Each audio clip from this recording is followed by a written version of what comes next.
Bismillahirrahmanirrahim. Assalamualaikum warahmatullahi wabarakatuh.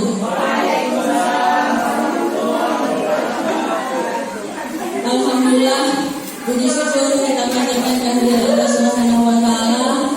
Pada hari ini Bapak dan Ibu berkesempatan hadir di kegiatan saya dalam aksi nyata untuk modul 1.4 tentang budaya positif di sekolah, yang merupakan salah satu tugas di pendidikan guru penggerak tahun 2023. Salawat dan salam tak lupa marilah kita kehadirat junjungan alam Nabi besar Muhammad sallallahu alaihi wasallam dengan mengucapkan Allahumma shalli ala sayyidina Muhammad wa ala ali sayyidina Muhammad.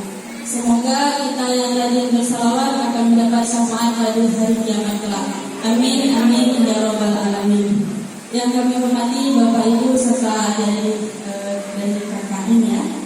Terima kasih berkesempatan hadir. Baik, untuk tidak memperpanjang waktu, kita mulai saja Bapak Ibu. Untuk hari ini saya akan menyampaikan praktik baik, yaitu tentang budaya positif di sekolah. Ini sedikit profil saya. Saya bernama Raja Liliani SPD SDGR, berasal dari SD Negeri 2 Sepanjang Kota, yang merupakan calon guru penggerak angkatan 8 di Kepulauan Meranti tahun 2023. Nah, di sini ada bagian-bagian tentang budaya positif yang akan saya sampaikan. Yang pertama itu tentang disiplin positif. Yang kedua tentang teori motivasi, hukuman, penghargaan dan restitusi. Selanjutnya keyakinan kelas, kebutuhan dasar manusia, ada posisi kontrol dan segitiga restitusi. Nah, di sini nanti kita akan sama-sama merefleksi diri kita. Kita berada di posisi kontrol yang mana? Terus apakah kita sudah menerapkan segitiga restitusi kepada anak-anak kita yang mengalami permasalahan di sekolah? Nah, ini merupakan pertanyaan tematik Bapak Ibu. Boleh nanti saya minta jawaban dari Bapak dan Ibu. Apa itu budaya positif di sekolah menurut Bapak dan Ibu?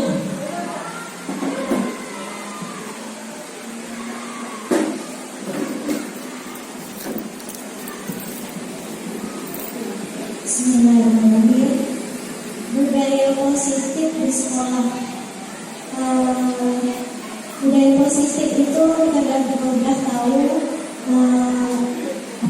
kebiasaannya terjadi di suatu lingkungan gitu ya. Kemudian positif hal-hal yang baik di sekolah. Berarti budaya positif di sekolah itu adalah kebiasaan-kebiasaan yang baik di lingkungan sekolah. Terima kasih Ibu atas jawabannya. Nah, tadi sudah Ibu Zuraida sampaikan, budaya itu adalah pembiasaan, ya. Dan positif itu adalah hal-hal yang baik, benar. Pembiasaan yang baik yang dilaksanakan di lingkungan sekolah kita. Nah, menurut Bapak Ibu perlu tidak budaya positif ini? Mengapa? Ya, mengapa Bu? Perlu Bu? Misalnya dalam bertanggung jawab, disiplin, dalam waktu.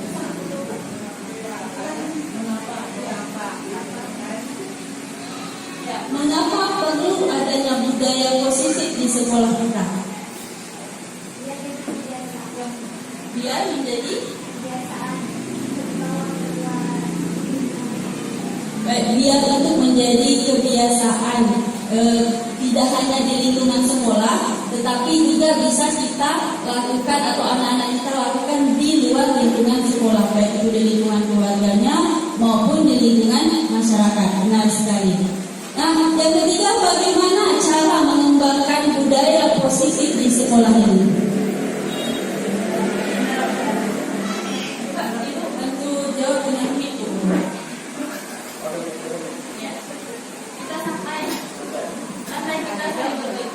Kalau menurut saya, bagaimana cara mengembangkan budaya positif di sekolah, menerapkan dalam kegiatan sehari-hari.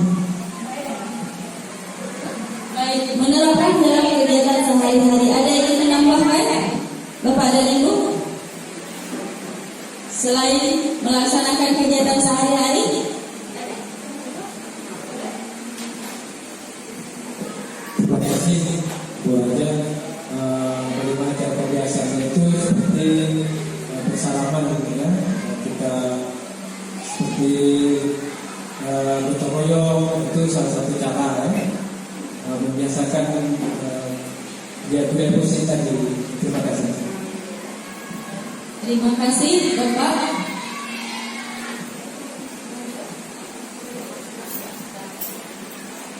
Baik, terima kasih izin Bapak Ibu. Kita bagian dari saya itu bagaimana cara mengembangkan budaya positif di sekolah itu mungkin dari lingkungan kelas terlebih dahulu. Karena di sini kita dari kelas terbentuknya bagaimana kita menjalani perkembangan di luar kelas tersebut, menjalani semacam pertemanan di luar kelas. Jadi di sini kita membentuknya di dalam kelas terlebih dahulu. Gitu. Terima kasih. Baik, terima kasih atas jawabannya. Benar sekali ya Bapak Ibu. Bagaimana cara kita bisa mengembangkan budaya positif di sekolah? Itu kita mulai dari kelas kita dulu. Setelah kita mulai dari kelas kita, baru kita bisa laksanakan di lingkungan sekolah.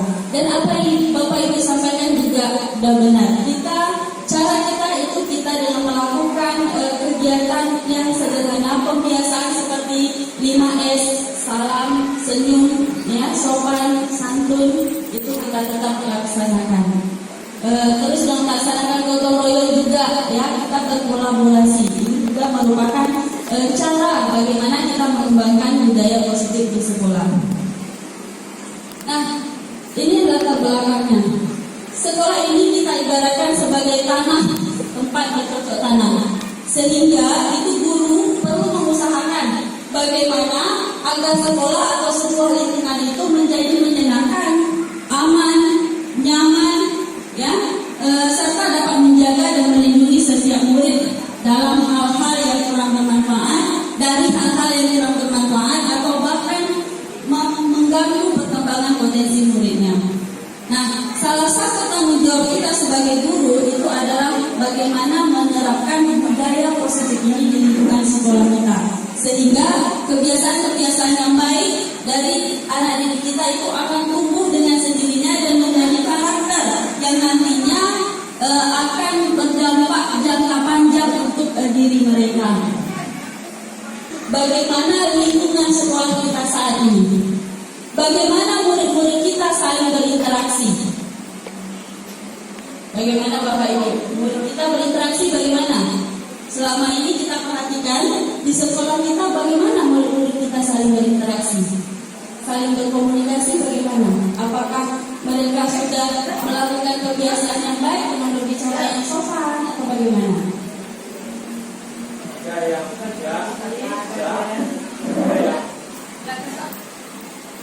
Terima kasih. Sebenarnya anak kita ini tidak bisa kita katakan 100% ya, karena mungkin mereka berbeda latar belakang.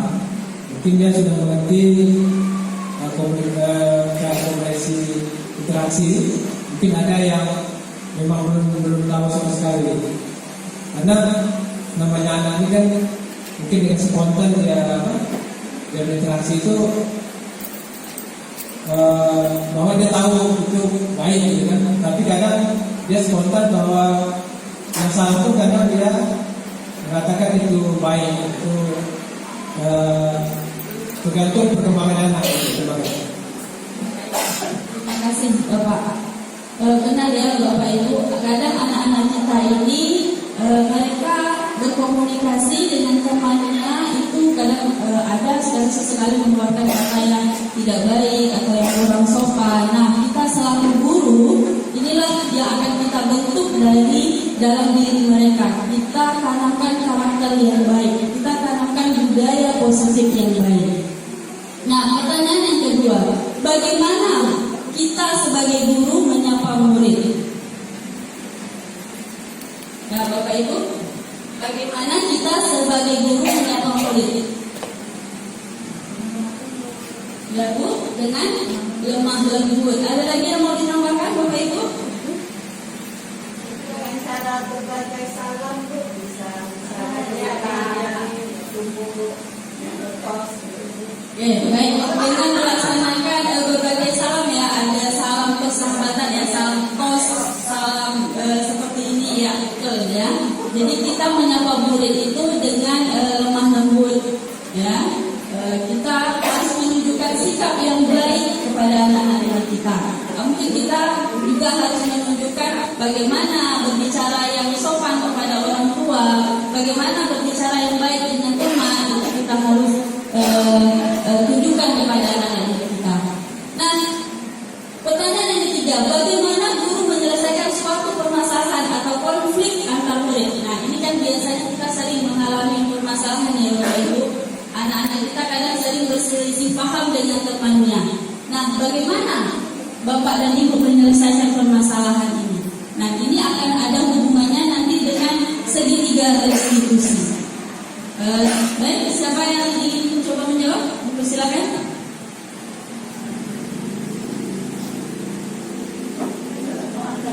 Ya, ketika ada murid yang bermasalah, kita sebagai guru bagaimana mengatasinya, menyelesaikan permasalahan itu?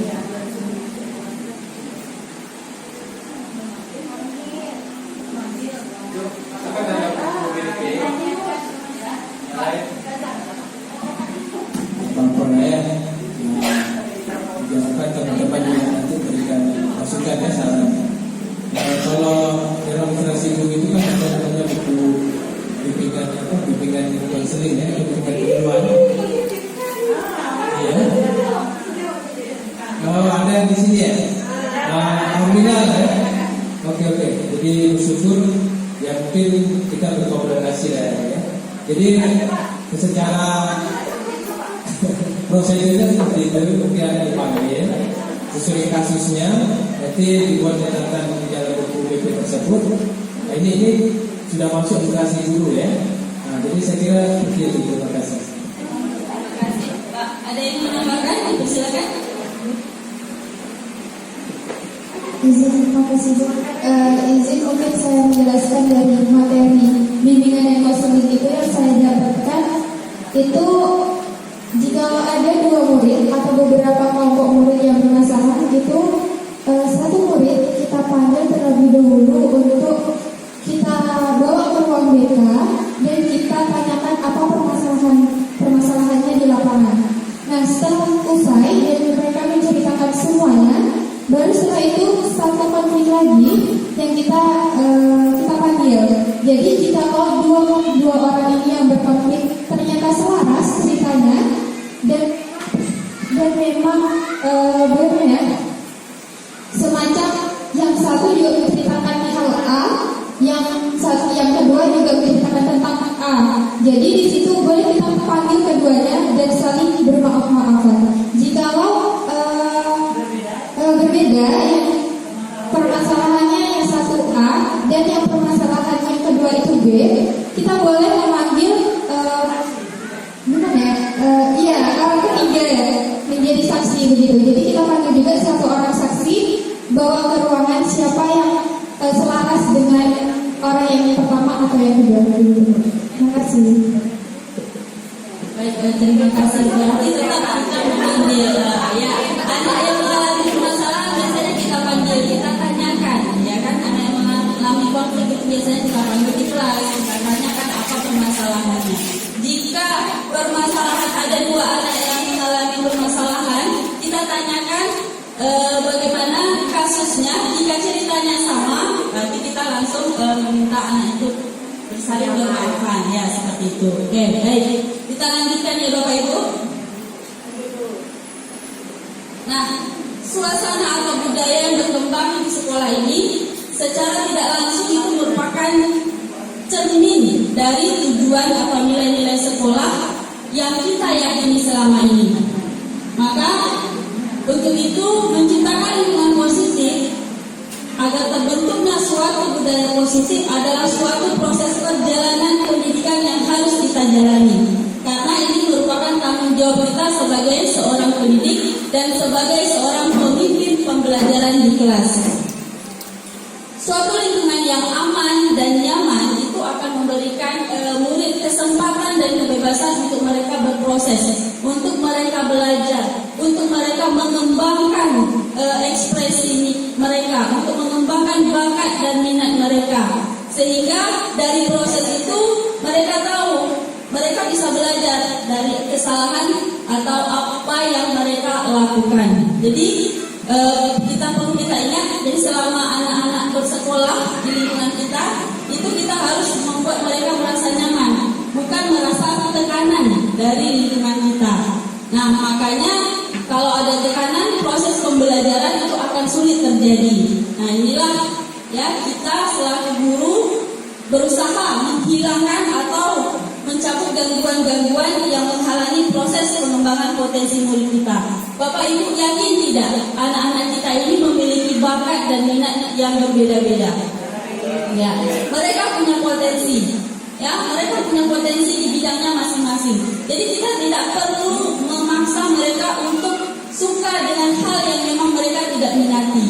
Jadi cuman kita di sini mengarahkan, ya, kita mengarahkan bagaimana bakat mereka itu benar-benar disalurkan. Nah, ini adalah tentang disiplin positif. Membicarakan masalah disiplin, apa yang terlintas di pikiran Bapak dan Ibu ketika mendengar kata disiplin? Ini sering di instansi mana saja itu ada disiplin. Nah, menurut Bapak Ibu disiplin itu apa? Komitmen. Ada yang lain lagi Bapak Ibu? Konsisten. Oke, ada lagi yang mau ditambahkan? Bertanggung jawab. Baik. Nah, Bapak Ibu, disiplin itu adalah kesadaran dari diri sendiri, ya, untuk mengendalikan diri kita, mematuhi aturan atau nilai-nilai yang telah kita sepakati, yang berkaitan dengan aturan maupun norma yang berlaku dari diri sendiri maupun yang berada di lingkungan sekitar kita. Nah, membicarakan masalah nilai-nilai, banyak nilai-nilai kebajikan ya Bapak Ibu. Tapi di sini saya mengangkat nilai kebajikan universal. Itu nilai kebajikan yang kita sepakati bersama, terlepas dari suku bangsa, agama, bahasa maupun latar belakang. Di sini nilai merupakan fondasi kita berperilaku. Saya mengangkat karena kita sudah menerapkan pembelajaran implementasi kurikulum merdeka, jadi saya fokus pada nilai-nilai kebajikan profil pelajar Pancasila. Sebenarnya nilai-nilai kebajikan masih banyak yang lain, termasuk jujur, ya, bertanggung jawab, komitmen, konsisten, mandiri, itu termasuk nilai-nilai kebajikan. Nah, saya fokus pada nilai-nilai kebajikan profil pelajar Pancasila, yaitu beriman, bertakwa kepada Tuhan Yang Maha Esa dan berakhlak mulia, mandiri, bernalar kritis, berkebinekaan global, bergotong royong dan kreatif. Nah, nilai-nilai inilah yang akan kita kembangkan kepada anak-anak didik kita di sekolah. Nah, dalam menciptakan lingkungan yang positif, kita sebagai warga sekolah itu harus saling mendukung, harus saling berkolaborasi. Kita tidak bisa bekerja sendiri ya Bapak Ibu. Tentunya kita harus menjalin kolaborasi sehingga kita dapat mengembangkan sekolah yang baik. Jadi jika suatu budaya sekolah yang positif, ya, itu pasti akan sekolahnya juga akan bagus ya di mata masyarakat kita. Jadi sekolah ini merupakan tempat kita menanamkan karakter kepada anak-anak didik kita. Selain di lingkungan keluarga, memang di lingkungan keluarga adalah lingkungan yang paling penting, yang paling utama. Tetapi selain itu kita di sekolah selaku guru harus menanamkan karakter-karakter yang baik kepada anak-anak didik kita. Nah, jadi tujuan dari penerapan disiplin positif itu agar membentuk murid-murid yang berkarakter, berdisiplin, santun, jujur, peduli, bertanggung jawab, dan merupakan pembelajar sepanjang hayat sesuai dengan standar kompetensi lulusan yang diharapkan. Itu tentang disiplin positif ya Bapak Ibu. Jadi kita tanamkan kepada anak-anak didik kita itu tentang disiplin. Bagaimana menerapkan disiplin. Sebelum kita meminta anak kita untuk melakukan sikap disiplin, kita selaku guru harus menunjukkan dulu terlebih dahulu, harus mencontohkan terlebih dahulu. Nah, sekarang kita masuk ke teori motivasi hukuman, penghargaan dan restitusi. Nah, ini pasti kita selaku guru pernah melakukan ini, mungkin mengalami hal ini ketika kita masih bersekolah. Jadi kita sebagai manusia itu ada 3 motivasi perilaku manusia. Yang pertama, untuk menghindari ketidaknyamanan atau hukuman. Kadang anak-anak didik kita berikan tugas, mereka mengerjakan takut dihukum, benar tidak? Ya kan? Mereka takut dihukum, makanya mereka mengerjakan tugas. Terus yang kedua, untuk mendapatkan imbalan atau penghargaan dari orang lain. Benar atau tidak? Ya? Kadang anak-anak kita, kok saya nih mau dapat ujian, dapat nilai tinggi, mereka mengharapkan pujian dari orang tuanya, dari teman-temannya, bahkan dari kita sendiri selaku guru. Dan yang ketiga, menjadikan orang yang mereka inginkan atau menghargai diri sendiri dengan nilai-nilai yang mereka percaya. Dari ketiga motivasi ini, motivasi yang paling rendah itu adalah ibu, untuk menghindari ketidaknyamanan atau hukuman. Selanjutnya, untuk mendapatkan imbalan atau penghargaan.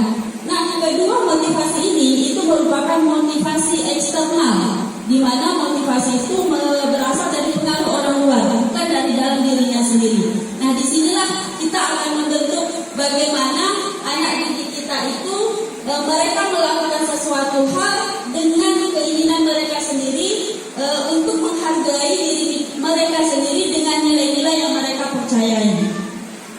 Nah, yang motivasi yang ketiga itu merupakan motivasi intrinsik, berarti dari dalam diri mereka sendiri. Sekarang ini kan kita melihat anak-anak kita lebih banyak pada motivasi yang kedua ini, yang pertama dan yang kedua. Untuk yang ketiga itu masih sedikit ya Bapak Ibu, itu kendala kita masih yang kita jumpai tadi. Dari ketiga jenis motivasi tadi, motivasi manakah yang saat ini paling banyak mendasari perilaku murid-murid kita di sekolah? Dan yang ketiga ini tadi, motivasi mana yang paling mendasari? Yang pertama, ya. Anak-anak kita, mereka mengerjakan tugas, melakukan sesuatu hal itu hanya takut dihukum sama gurunya, bukan dari keinginan mereka sendiri. Nah, inilah yang akan kita perbaiki pada anak didik dari diri anak didik kita. Kita tanamkan kepada diri mereka bahwa apa yang mereka lakukan itu harus mereka yakini, bukan karena unsur paksaan atau pengaruh dari orang lain. Nah, ini tadi ya Bapak Ibu membahas masalah motivasi tadi tentang hukuman. Ini ada 3, hukuman, konsekuensi, dan restitusi. Nah, dari yang ketiga ini yang mana yang sudah kita jalankan? Nah, saya jelaskan satu-satu dulu. Itu tentang hukuman. Hukuman ini biasanya bersifat tidak terencana atau tiba-tiba. Misalnya ada anak yang terlambat datang. Kadang kan kita sering langsung menghukum anak, suruh membersihkan halaman atau menyapu kelasnya, itu bersifat hukuman, tapi secara tiba-tiba. Terus anak atau murid tidak tahu apa yang akan terjadi dan tidak dilibatkan. Mereka tidak tahu. Setelah mereka terlambat langsung diberikan hukuman tanpa secara tiba-tiba. Mereka tidak tahu. Terus bersifat satu arah. Bersifat satu arah di sini maksudnya hanya guru yang menentukan, murid tidak tahu. Terus yang kedua itu adalah konsekuensi. Konsekuensi ini setingkat lebih tinggi daripada hukuman. Di sini kita sudah terencana, sudah dibahas dan sudah disetujui oleh guru dan muridnya. Ada kesepakatan lah istilahnya ya antara guru dengan murid. Terus bentuk konsekuensi ini dibuat oleh pihak guru dan murid sudah mengetahui sebelumnya konsekuensi apa yang akan diterima bila mereka melanggar peraturan yang ada. Itu tentang konsekuensi. Nah, yang ketiga ini adalah restitusi. Nah, kita sebagai guru Yang harus kita terapkan inilah Bapak Ibu, restitusi. Ya, bagaimana cara kita mengatasi anak yang bermasalah? Bukan kita langsung menyalahkan anak kita. Setiap permasalahan kita telusuri dulu. Ya, jangan kita langsung berikan hukuman. Nah, tidak seperti itu. Jadi restitusi itu adalah proses kita menciptakan kondisi murid kita untuk memperbaiki kesalahan mereka. Kita membuat mereka sadar akan kesalahan yang mereka buat.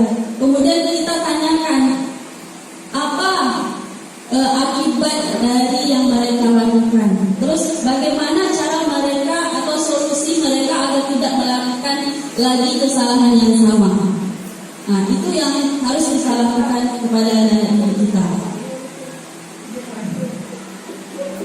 Coba Bapak Ibu, tadi saya sudah jelaskan apa itu hukuman, apa itu konsekuensi. Di sini ada pertanyaan.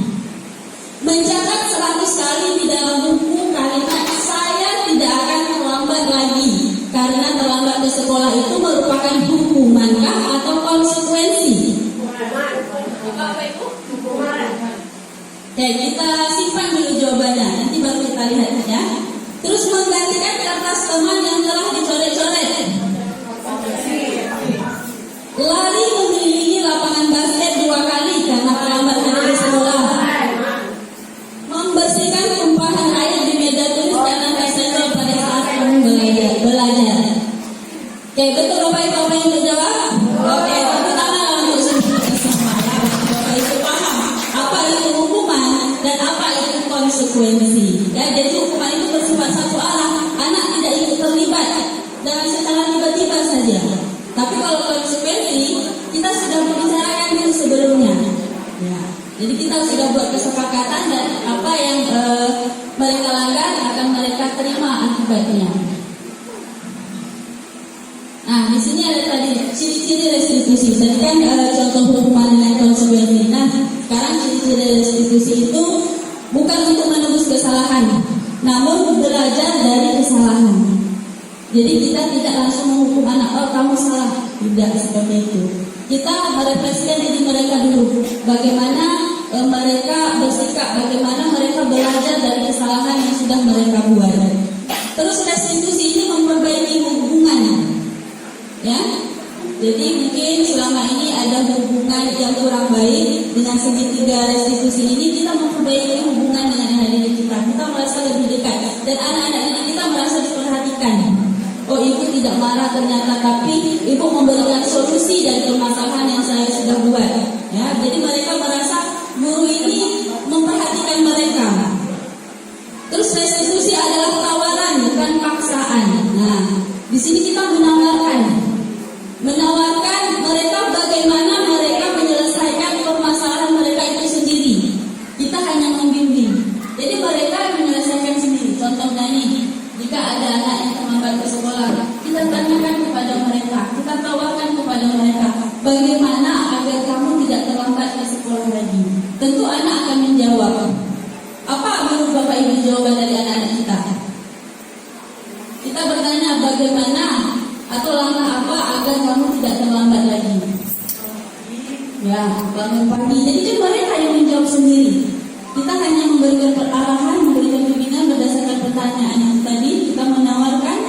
Jadi mereka menjawab sendiri. Ya, bukan kita langsung yang menjawab, tapi kita tawarkan dan itu bukan paksaan. Terus kita menuntun untuk melihat ke dalam diri mereka. Itu tadi.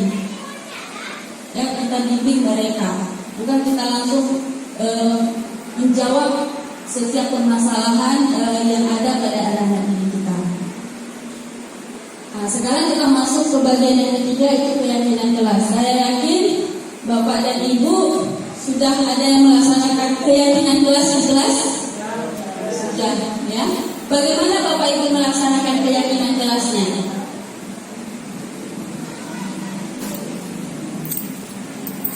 Nah, ya, keyakinan kelas itu bersifat lebih abstrak dari peraturan. Biasanya kan kita kan buat tata tertib kelas, ya. Nah, sekarang kita lebih spesifikkan menjadi keyakinan kelas. Nah, keyakinan kelas ini berupa pernyataan pernyataan-pernyataan yang baik, yang kalimat-kalimatnya berupa kalimat positif, bukan kalimat negatif. Contohnya, mungkin ada anak-anak kita yang membuat tidak berkelahi, ya kan? Kadang kita membuat keyakinan kelas anak kita menulis tidak berkelahi. Nah, di situ kan pernyataan yang tidak universal, kan ada kata tidaknya. Kita ubah, jangan ada kata tidak dan kata jangannya. Kita ganti misalnya, yuk kita berdamai.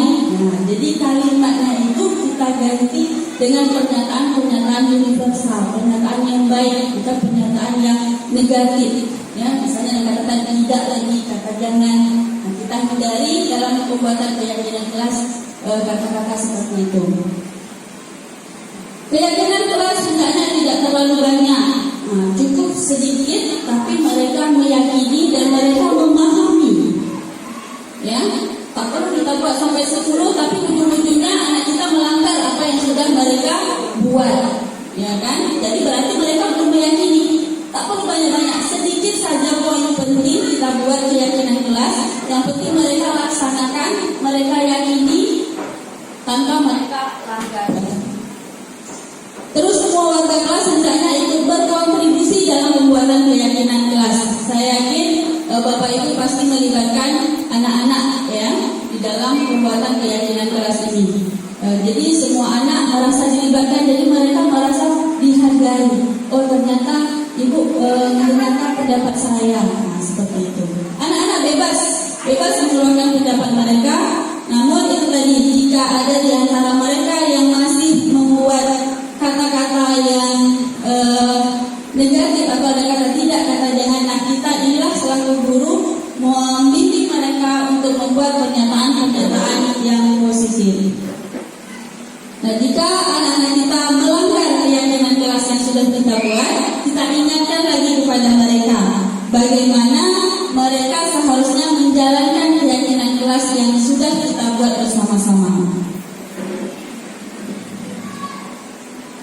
Nah, ini membicarakan masalah kebutuhan dasar manusia. Kita selaku manusia, Bapak Ibu, itu ada 5 kebutuhan dasar yang harus kita memang kita inginkan ya, yang ingin kita penuhi. Yang pertama itu kebutuhan bertahan hidup. Nah, yang kedua kasih sayang dan rasa diterima. Dan yang ketiga itu penguasaan atau kebutuhan pengakuan atas kemampuan yang dimiliki. Yang keempat itu adalah kebutuhan kebebasan. Kita bebas, kita mau memilih. Dan yang kelima itu adalah kebutuhan kesenangan, di mana kita ingin kita disenangi oleh orang. Nah, untuk kebutuhan yang pertama, kebutuhan bertahan hidup, menurut Bapak itu apa contohnya ini?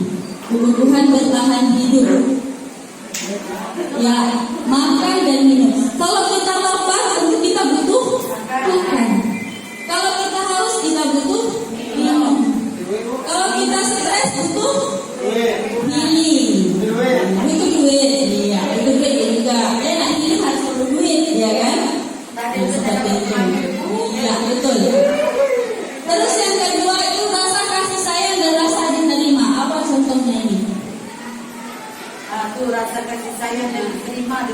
Pasti Bapak dan Ibu serta adik juga pengen disayang, pengen diterima.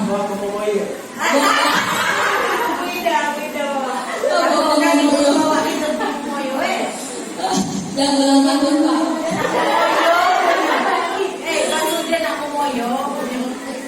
Ya, yang kebutuhan rasa sayang dan rasa diterima itu kita kita inginkan ya. Kita ingin bagaimana kita ingin sayang. Contohnya nih, ada anak-anak kita yang mau mencari perhatian kita. Mungkin mereka kurang mendapat kasih sayang di lingkungan rumah mereka. Misalnya keluar masuk, bu permisi bu permisi bu. Nah, mungkin kita jangan menyalahkan anak kita, tapi kita telusuri, oh ternyata mungkin anak ini mau diperhatikan oleh gurunya. Dengan mereka bersikap seperti itu, mereka ingin diperhatikan oleh gurunya karena mereka merasa kurang diperhatikan, kurang disayang. Nah, seperti itu. Jadi jangan kita langsung menyalahkan, ini hasil keluar terus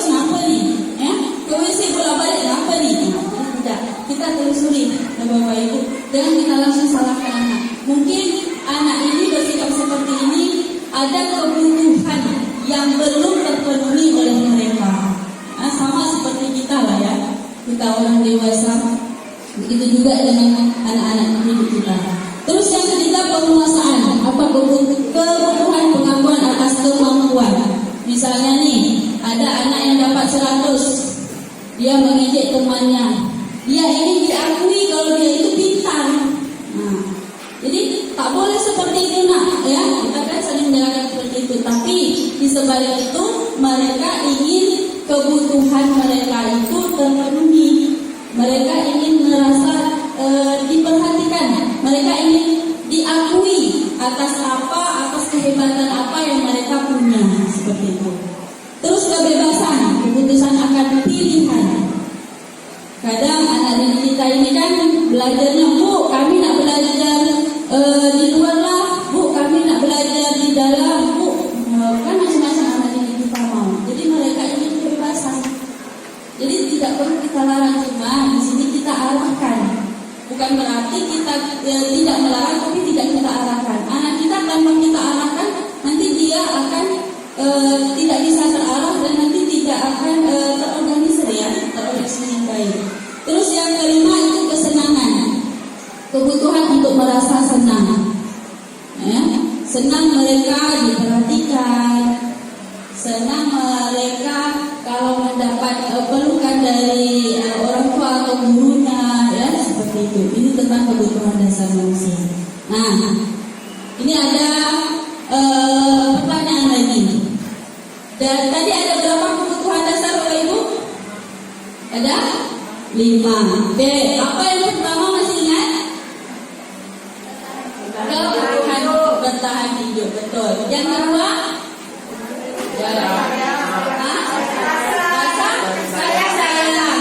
Rasa diterima dan kasih sayang. Terus yang ketiga? Apa? Pengakuan. Ya, penguasaan. Pengakuan kemampuan atau penguasaan. Terus yang keempat? Kebebasan. Ya, berarti masih ingat ya. Bisa lengket berarti. Yang kelima?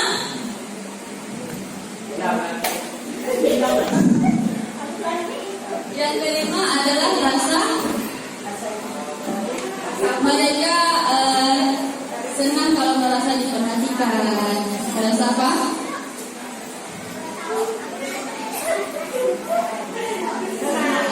Rasa kesenangan. Ya. Nah, di sini ada beberapa pertanyaan nih. Coba Bapak Ibu jawab di sini, kebutuhan mana yang ingin mereka dapatkan? Aku senang main-main kejar-kejaran dengan ibu guru. Seru. Apa? Iya, kesenangan. Ibu guru bilang, aku tidak boleh bersenandung sewaktu mengerjakan tugas. Katanya kelas harus tenang, tidak ada suara, kan nggak seru jadinya. Nah, menurut Bapak Ibu kebutuhan mana nih? Dia ingin bersenandung, tapi gurunya melarang. Ya, iya, kebebasan. Terus yang ketiga, menyetir mobil itu seru. Apa? Seru. Menyetir mobil itu seru. Ada apa namanya? Dia senang berarti kan? Apa? Iya, kemampuan penguasaan ya Bapak ya. Kemampuan pemasukan penguasaan ya. Penguasa dia puas, kalau itu kan belajar mengenai mobil itu seru, kemudian dia puas, merasa puas. Nah, seperti itu. Ibu kejar aku karena ibu guru sayang aku. Iya, rasa kasih sayang. Aku bosan belajar mewarnai terus di dalam kelas. Iya, kebebasan. Nanti Bapak Ibu sudah paham ya kebutuhan dasar, kebutuhan yang ingin dipenuhi ada 5 tadi. Berarti Bapak dan Ibu sudah paham. Oke, sampai di sana tadi ada yang ditanyakan? Tak ada? Ya Pak? Yang untuk mereka tadi itu masalah kontribusi buat kesepakatan itu bisa tak diterapkan gitu? Bisa Pak? Anak dulu. Iya, bisa. Ya, kalau saya boleh usul lah ya, bisa lah kalau sepakat bisa diterapkan gitu. Sehingga mereka itu sama, pakaiannya sama. Atau tidak boleh sama gitu. Oke, baik Bapak. Saya jawab ya Bapak Ibu. Saya yakin masing-masing kelas itu sudah menerapkan keyakinan kelas. Ingat ya Bapak Ibu, keyakinan kelas ini kita buat bersama murid kita. Bukan kita yang membuat sendiri, kita minta pendapat dari mereka. Mereka inginkan kelas yang bagaimana? Mereka ini menginginkan suasana yang bagaimana? Ya, jadi kita libatkan anak didik kita seluruhnya dalam membuat keyakinan kelas. Langkah kecilnya itu memang di kelas. Sebenarnya bisa kita buat keyakinan di sekolah, tapi ranahnya lebih besar. Ya, kalau lebih besar berarti kita harus melibatkan seluruh siswa. Bisa saja dari keyakinan kelas yang sudah dibuat, yang sama keyakinan kelasnya bisa kita angkat untuk jadi keyakinan sekolah kita bisa. Dan tadi Bapak menanyakan apakah keyakinan kelas itu setiap kelas boleh sama atau tidak ya Pak ya? Nah, di sini mungkin ya di dalam kita membuat keyakinan kelas ada yang sama dengan di kelas yang lain. Kita berikan kebebasan anak kita Pak. Jadi mereka bebas menyampaikan. Tidak kita arahkan anak seperti ini ya nanti ya, seperti ini ya tidak. Jadi saya yakin dan percaya di setiap kelas pasti memiliki keyakinan kelas yang sama. Contohnya saja, ya hadir tepat waktu, ya tidak boleh terlambat. Misalnya tidak boleh terlambat masuk kelas. Anak-anak kita kan menuliskan dengan bahasa mereka sendiri. Tapi di sini kita buat keyakinan yang sesuai dengan nilai-nilai universal tadi. Kita arahkan dengan kebajikan yang universal. Kita buat kalimat positif, tidak terlambat datang ke sekolah. Kita ganti kalimatnya dengan hadir tepat waktu. Ya, tidak berkelahi. Misalnya anak-anak kan sering buat seperti itu. Kita buat ganti kalimatnya dengan kalimat universal, kalimat yang baik. Misalnya berdamai yuk. Nah, jadi kalimatnya itu kalimat positif, bukan kalimat-kalimat negatif. Jadi kalau Bapak mau mengatakan harus sama satu kelas itu tidak bisa kita buat seperti itu Pak ya. Tapi saya yakin dan percaya di setiap kelas pasti ada keyakinan kelas yang sama. Jadi kita bebaskan anak didik kita lah yang membuat keyakinan kelas itu. Kita selaku guru hanya membimbing dan mengarahkan. Nah, dari keyakinan yang sudah dibuat itu kita ingatkan keyakinan kelas yang sudah dibuat itu harus kita laksanakan dengan penuh tanggung jawab dan dengan kesadaran diri kita sendiri. Bukan karena untuk mendapatkan hukuman, bukan karena untuk mendapatkan penghargaan dari guru. Gitu. Ya. Ini kan mungkin kita sebutkan melihat pendapat. Terima kasih untuk mohon izin boleh masih awal ini. Maaf lah ini mungkin sedikit beri saran. Ini kan kita mungkin agak kuala dalam perilaku anak ya, dari keseluruhan kenal ya. Kadang teori atau penelitian yang kita temukan ini kadang agak kesulitan gitu ya. Begini ini saran kalau memang sepakat implementasikan langsung sebagai kontribusi untuk kesepakatan itu kita buatlah satu pertemuan gitu ya. Yang kita pertemuan besar tadi berapa poin gitu maksudnya kesepakatan itu, karena salah satu antisipasi mengantisipasi perilaku anak gitu. Jadi mungkin cari waktu lah gitu ya, tidak sekarang cari waktu. Murid diwakilannya mungkin kelas berapa, kelas tinggi lah gitu, mungkin dengan guru dan kelas sekolah. Jadi kita buat draftnya gitu. Umpamanya draftnya ada 10 atau 11 gitu, atau 5 gitu. Jadi yang betul-betul bahasanya itu gitu lah, bahasanya bahasanya itu tepat sasaran gitu. Itu maksudnya. Kalau bisa diimplementasikan untuk mengantisipasi perkembangan pendakwaan. Terima kasih. Terima kasih Pak. Pertanyaan yang bagus sekali ya, atau usul yang bagus. Ini ya Bapak Ibu, kita kalau untuk Bapak yang bilang katakan itu kan dalam lingkup besar, berarti untuk sekolah kita. Nah, untuk membentuk keyakinan sekolah, kita bisa ambil dari keyakinan kelas dari masing-masing kelas Pak. Kita satukan semuanya, ya. Itu kan sudah buat pilih murid. Kalau kita mau mengumpulkan murid semua kan dalam ratusan lama, butuh waktu yang lama. Dari keyakinan kelas itu aja kita ambil, kita kumpulkan. Kalau memang mau kita jadikan keyakinan sekolah. Nah, kita mewakili. Dari ada yang sama kita ambil satu. Nah, seperti itu. Ya, itu untuk mempersingkat waktu. Memang kalau untuk keyakinan sekolah ini lingkupnya kan lebih besar, tidak seperti keyakinan kelas. Jadi antisipasinya itu tadi bisa kita ambil dari keyakinan kelas yang sudah dibuat per masing-masing kelas. Nah, seperti itu. Nah, apa Pak? Silakan Pak. Mohon maaf teman-teman ya, sedikit informasi. Sebenarnya dari awal saya ingin menyampaikan ini. Munculnya TDP ini itu mengingatkan saya belasan tahun yang lalu gitu. Tapi skopnya lebih kecil. Kalau dulu tidak seperti sekarang begitu materinya begitu banyak ya. Dulu fokus itu tentang muatan lokal aja ya. Jadi itu mungkin beda versi aja. Jadi makanya saya itu agak antusias gitu ya tentang materi ini gitu. Jadi yang saya mau tanyakan gini, dulu mungkin bagi saya dulu nama ada B4 ya, mungkin sekarang B5. Kalau dulu ada namanya BP7, mungkin sekarang diganti pemerintah BPIP kan. Nah, jadi saya kira itu beda-beda versi. Kemudian masalah buku sumber mungkin sedikit aja ya. Saya kalau praktek itu ada bukunya kan, yang isinya ya kemudian kerjasama, toleransi ya, tata krama.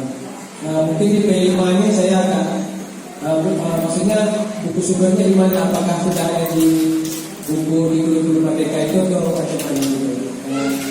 Apakah ada buku sumbernya itu siswa atau untuk guru? Terima kasih. Baik, terima kasih Pak. Ini berarti berhubungan dengan P5 Pak ya.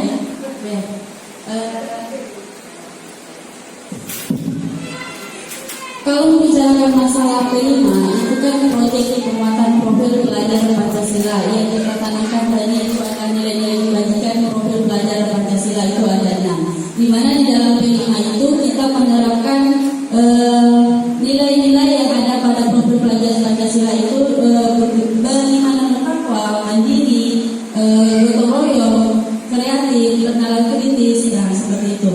Kalau untuk modul itu kemarin yang atau sumber Pak ya.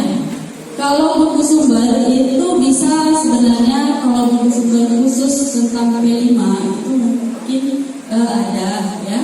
Cuman di sini kan kita sekolah itu kalau untuk P5 kan kita yang menyusun modulnya Pak. Nah, kita yang menyusun modulnya dan kita membuat proyek itu sesuai dengan kemampuan anak didik kita. Cuma panduan dari P5 itu ada pada implementasi kurikulum Merdeka. Seperti itu. Baik, bagaimana Bapak? Dan baik, ada lagi yang ingin bertanya? Kalau tidak ada, kita lanjut ke posisi kontrol. Ya, nah, disinilah kita harus tahu kita ini selaku guru berada di posisi kontrol yang mana? Apakah penghukum, pembuat merasa bersalah, sebagai teman, sebagai pemantau, atau sebagai manajer?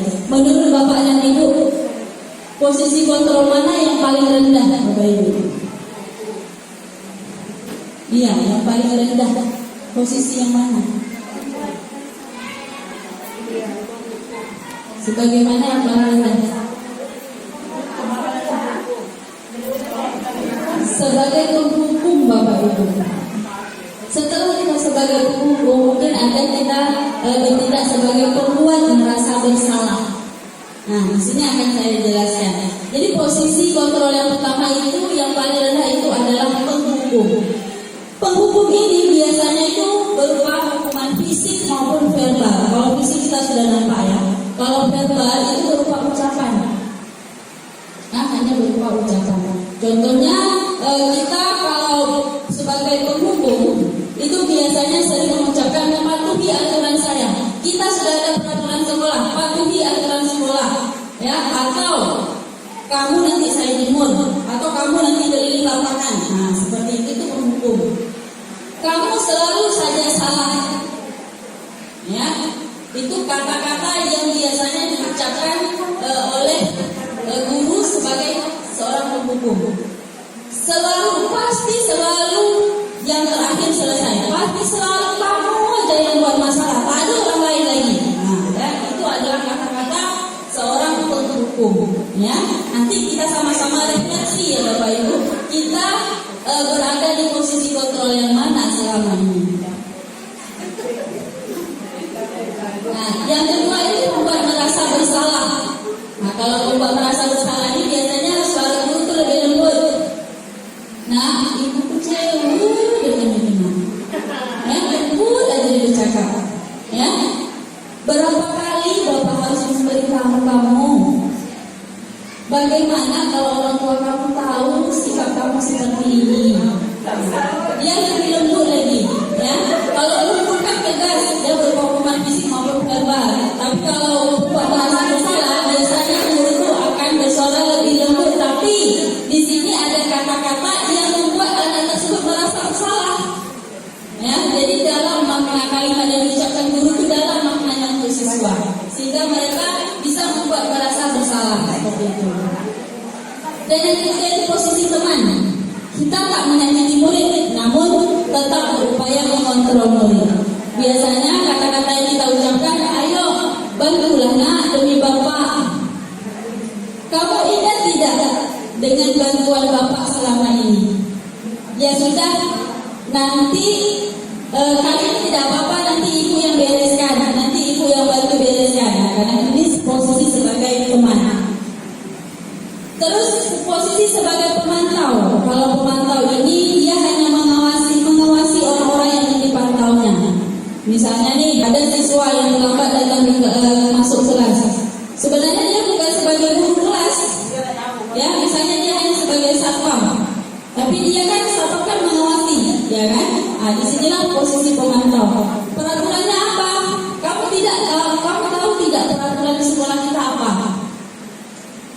Apa yang telah kamu lakukan?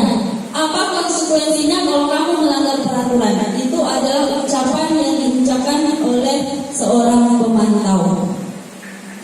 Nah, ini adalah posisi yang paling tinggi Bapak Ibu, posisi manajer. Di mana posisi manajer ini kita selaku guru itu bersama-sama muridnya. Ini sesuai dengan yang sudah saya jelaskan tentang restitusi tadi. Ya, posisi manajer ini adalah posisi ketika kita menerapkan restitusi kepada anak didik kita. Nah, Bapak dan Ibu sudah bisa membayangkan kita selama ini berada di posisi yang mana? Ya.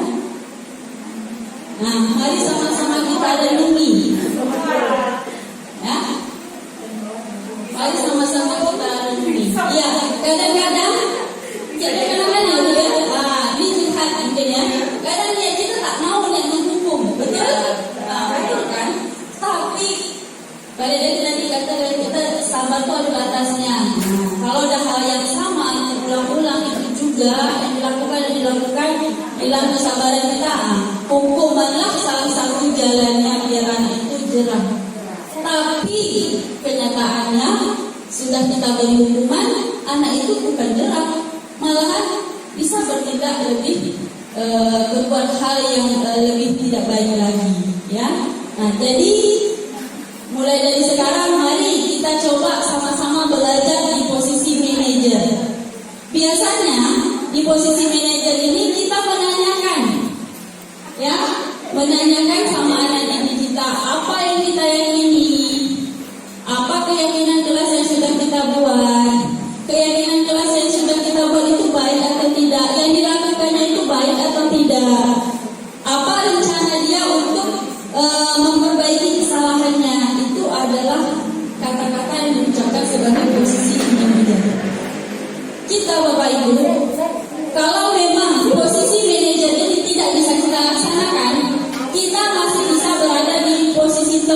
atau pemantau. Tapi jangan sampai kita berada di posisi penghukum dan pembuat merasa bersalah. Ya, jadi kalau memang kita masih belum bisa melakukan manajer, kita berusaha melakukan manajer, tapi mungkin ada beberapa kondisi yang tidak memungkinkan kita selaku manajer, kita bisa menjadi sebagai pemantau atau sebagai teman. Tapi jangan sampai kita sebagai penghukum dan membuat merasa bersalah. Seperti itu. Jadi posisi yang paling tinggi itu adalah posisi manajer. Ya, posisi manajer. Nah, selainnya kita posisi yang paling rendah itu adalah posisi teman yang kita jalankan di sekolah. Nah, coba Bapak Ibu, di sini ada kita sama-sama. Ada nggak ketika dengan struktur kalau sertifikat dan sumber ya? Ada nggak ditanyakan selama teori ini kan tidak menghukum anak ya? Ya. Itu ya ini persepsi saya ya. Apakah anak tidak ada hukuman itu nanti seperti apa gitu kan? Ada tak? Iya. Pertanyaan seperti itu nih. Iya Pak. Kadang seperti ini ya, kalau anak tidak dihukum, kan seperti yang saya jelaskan tadi ya. Kadang anak-anak ini dan kita hukum aja mereka tidak jerah, apalagi kalau tidak kita hukum, seperti itu ya kan Pak. Nah, baik, inilah tadi Bapak Ibu, kita menjalankan yang namanya segitiga restitusi. Nah, ini yang segitiga restitusi, ya. Dari segitiga restitusi ini ada 3 tahapan yang harus kita lakukan. Yang pertama itu kita menstabilkan identitas. Yang kedua kita memvalidasi tindakan yang salah. Dan yang ketiga itu kita menanyakan keyakinan. Nah, dalam menstabilkan identitas ini kita mengatakan, nah, setiap orang pasti pernah melakukan kesalahan. Begitu juga dengan ibu. Kamu bukan satu-satunya orang yang pernah melakukan kesalahan, tapi orang lain juga pernah. Itu pada kita stabilkan identitas. Kita stabilkan dulu konflik yang terjadi. Kita stabilkan dulu perasaan anaknya. Terus yang kedua itu memvalidasi tindakan yang salah. Kita tanyakan, pasti kamu punya alasan mengapa kamu melakukan seperti ini. Terus ada tidak cara agar kamu tidak melakukan ini lagi? Ya, kita tanyakan dulu. Ini sedikit dulu Pak ya, saya jelaskan yang di sini dulu, nanti baru saya arahkan ke pertanyaan Bapak. Terus yang ketiga itu menanyakan keyakinan. Kita kan sudah buat keyakinan kelas nah keyakinan kelas mana yang kamu langgar? Kita tanyakan. Terus kita tanyakan lagi bagaimana langkah atau apa yang harus dilakukan agar dia tidak melakukan kesalahan yang sama berdasarkan keyakinan kelasnya tadi. Jadi Bapak mengatakan kalau tak dihukum ya Pak ya. Ini yang saya katakan, memang Pak kenyataan di lapangan ini memang kita jumpai agak berat ya, karena posisi manajer yang menerapkan segitiga restitusi ini itu sangat berat rasa saya. Itu pengalaman saya sendiri juga, dan ini yang saya pelajari dan saya terapkan juga di dalam pembelajaran. Tapi mari sama-sama kita lakukan perubahan. Seperti yang saya katakan, kalau kita tidak bisa berada di posisi manajer, beradalah kita di posisi teman atau pemantau. Jangan sampai kita berada di posisi penghukum. Memang itu saya bilang tadi, kita awalnya tak ada niat mau menghukum ya Pak ya. Tapi karena anak ini sering buat onar, sering buat ulah, makanya kadang-kadang sampai mengucapkan kata kita menghukum anak tersebut. Kamu tahu LPR belajar di luar kelas, bukan sekali 2 kali, ya kan? Tapi tidak ada Bapak Ibu. Kita tanyakan lagi, kalau memang dia melakukan kesalahan yang berulang dan kita sudah tanyakan dengan keyakinan kelas yang sudah dibuat, kita juga sudah melakukan segitiga restitusi. Nah, itu tadi kita coba berada hanya sampai di posisi teman atau pemantau, jangan sampai kita menghukum. Ya Pak, jangan sampai kita menghukum. Paling tidak kita berada di posisi teman atau pemantau. Kadang-kadang secara teori memang ya bagus, cuma dalam kedepannya ya kita pikirkan karakter anak kedepannya. Sebagai seorang guru kita agak miris. Kenapa? Anak ini dia tidak akan pernah tahu dia sudah melakukan perbuatan salah, dan itu seharusnya kesalahan itu harusnya ada semacam hukuman gitu. Cuman kan selama ini karena kita tidak pernah mengajarkan hukuman, akhirnya tadi enggak.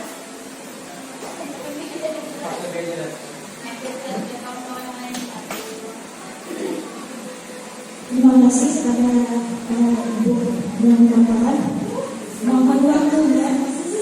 Jadi mungkin teori ini bagus gitu ya, untuk diterapkan di sekolah. Cuma kan kondisi anak-anak kita sekarang ini, mereka ini kan udah terbiasa melihat, mohon maaf, di video atau di medsos gitu ya, perilaku tindakan kejahatan di atas masyarakat. Sementara di sekolah kita tidak pernah mengenalkan apa itu hukuman gitu. Nah, khawatirnya karakter anak kita ke depan, mereka tidak pernah merasa salah gitu, tidak tahu salah gitu. Sementara saya selalu berupaya ya, dalam Al-Quran saja ada kata jangan gitu. Sementara kita tidak boleh mengenalkan kata tidak itu. Nah, mungkin tidak semuanya bisa mungkin sesuai kondisi aja lah. Yang rasanya kita ini perlu kita terapkan, kita terapkan. Tapi kalau rasanya ke depan makin berbahaya dan diterapkan. Lebih baik rasanya kita ambil titik tengahnya, mana yang lebih baik untuk selesai itu. Kita bisa menentukan. Terima kasih Ibu, bagus sekali ya. Jadi begini, memang kenyataan di lapangan ini setiap sekolah, setiap guru pasti mengalami hal muridnya menjadi insan yang mandiri, merdeka, bertanggung jawab sesuai dengan profil pelajar Pancasila tadi. Ya. Oke, kita sudah berada di akhir. Saya minta refleksi dari Bapak dan Ibu terkait penerapan budaya positif yang sudah saya sampaikan di sekolah. Apa yang Ibu dapatkan dari kegiatan saya? Refleksi ini tujuannya untuk kedepannya saya juga boleh refleksinya berdasarkan materi yang saya sampaikan, boleh refleksinya untuk diri saya sendiri. Jadi untuk memberi sedikit juga ada kepada hasil daripada materi yang disampaikan oleh Bu Anja. Saya kira nanti guru CGP ini itu cobalah untuk masalah visi-misi itu nanti olah waktu betul-betul kita implementasikan. Itu saja. Terima kasih. Terima kasih Pak. Mungkin dari adik silakan.